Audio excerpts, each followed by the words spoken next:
Welcome বন্ধুরা, everyday এলিগেন্সে সবাইকে স্বাগত।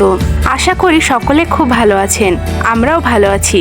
আজকে আমি বেগুন দিয়ে মেথি শাক রান্না করব, আর সেটা আপনাদের সাথে শেয়ার করতে চলে এসেছি। তো প্রথমে এক আটি মেথি শাক নিয়ে বসে পড়েছি শাক ছাড়ানোর জন্য। এর মধ্যে অনেক কিন্তু নোটে শাকও আছে, সেগুলো এর সাথেই দিয়ে দেব।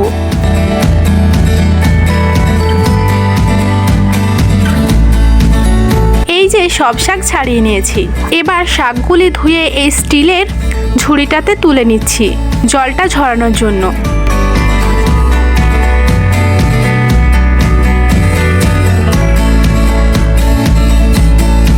দুবার জল পাল্টে ধুয়ে নিচ্ছি।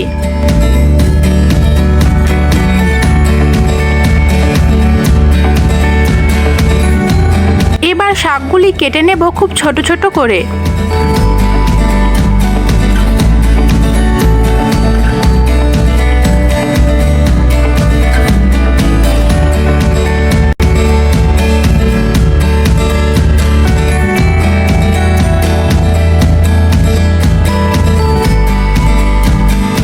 এবার একটা বেগুন কেটে নিচ্ছি, টুকরোগুলো ছোট ছোট করব।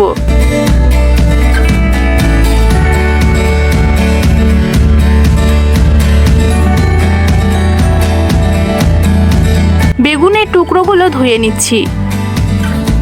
এবার কড়াইটা গ্যাসে বসিয়ে জলটা শুকিয়ে গেলে সরষের তেল নিয়ে নিলাম। তেলে কালো জিরে, কাঁচা লঙ্কা ফোড়ন দিয়ে বেগুনের টুকরোগুলো দিয়ে দেব।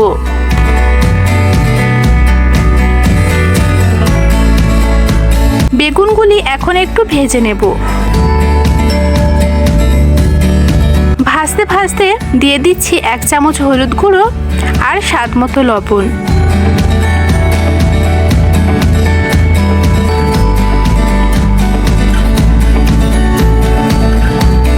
বেগুনটা একটু ভাজা হয়ে এলে মেথির শাকগুলি এর মধ্যে দিয়ে দেব।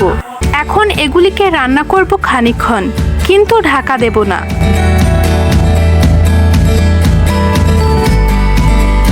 বেগুনগুলি খুন্তি দিয়ে একটু গেলে দিচ্ছি, যাতে শাকের সাথে কিছুটা মিশে যায়।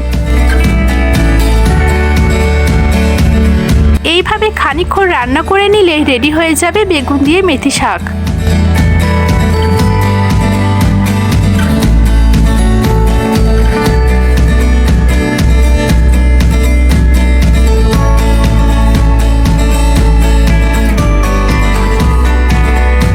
এটা গরম ভাতের সাথে প্রথম পাতেই সার্ভ করুন, দারুণ লাগবে। দর্শক বন্ধুরা, ভিডিওটি কেমন লাগলো অবশ্যই জানাবেন কমেন্ট করে। আজ এখানেই বিদায় নিচ্ছি, আবারও দেখা হবে নতুন কোনো ভিডিওর সাথে।